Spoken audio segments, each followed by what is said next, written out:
Regita Borus Manungkalit. Pada kesempatan kali ini, saya akan menceritakan ulang buku yang berjudul tentang Monolog Hujan. Buku ini diterbitkan pada tahun 2019 oleh penerbit Prima Aksara dengan cover oleh Nova Wibowo dan layout oleh Imam NS. Adapun daftar isi dalam buku ini terdiri dari 9 bagian, yaitu yang pertama adalah bagian pertama itu adalah Menjadi Pagimu, karya Fajar Tri Prasetya. Lalu pada bagian kedua dengan judul Tidak Rasional, karya Danti Anastasia. Lalu pada bagian ketiga dengan judul Bawalah Lentera Ini, karya Fadel Mohnur. Lalu pada bagian yang keempat dengan judul Pemakaman Pasir, karya Gilang Anugrah Multi. Pada bagian yang kelima dengan judul Rahasia Suam Buku, karya Elvina Damayanti. Pada bagian yang keenam yaitu dengan judul Penjelasan Itu Tidak Ada, karya Darenda Bintoro. Lalu pada bagian yang ketujuh dengan judul Biar Senja Yang Tahu, karya Deva Ayo Pitaloka. Pada bagian yang ke-8 dengan judul Pun Dia Yang Pergi, karya Duhana Salsabila.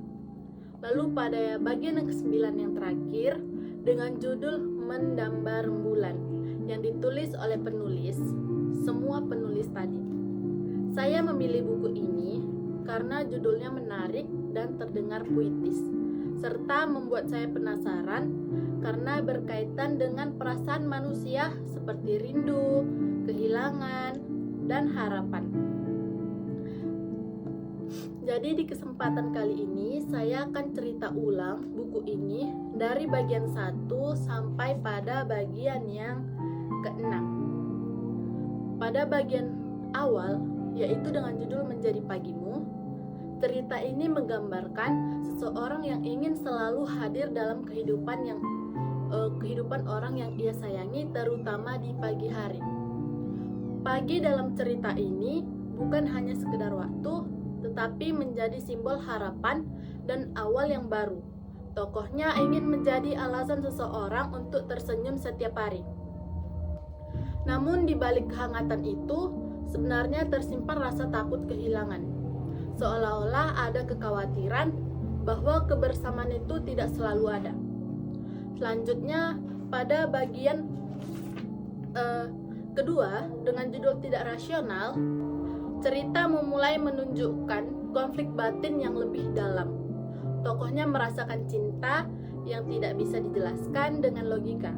Ia sadar bahwa perasaan itu mungkin salah satu atau tidak harus terjadi, tetapi tetap bisa dihindari. Bagian ini menggambarkan bahwa manusia seringkali dikuasai oleh perasaan, bahkan ketika akal mengatakan sebaliknya.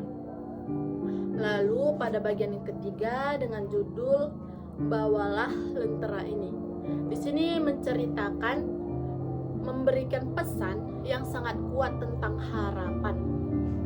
Lentera di sini diibaratkan sebagai cahaya kecil yang membantu seseorang tetap berjalan di tengah kegelapan. Ketika hidup terasa sulit, lentera menjadi simbol bahwa masih ada harapan dan harapan yang masih bisa dipegang. Selanjutnya pada bagian yang keempat yaitu Pemakaman Pasir. Di sini suasana cerita berubah menjadi lebih dalam dan menyentuh. Cerita ini menggambarkan tentang kehilangan dan ketenangan yang harus dilepaskan. Kenangan tersebut diibaratkan seperti sesuatu yang dikubur di dalam pasir, masih ada, tetapi tidak bisa terlihat lagi.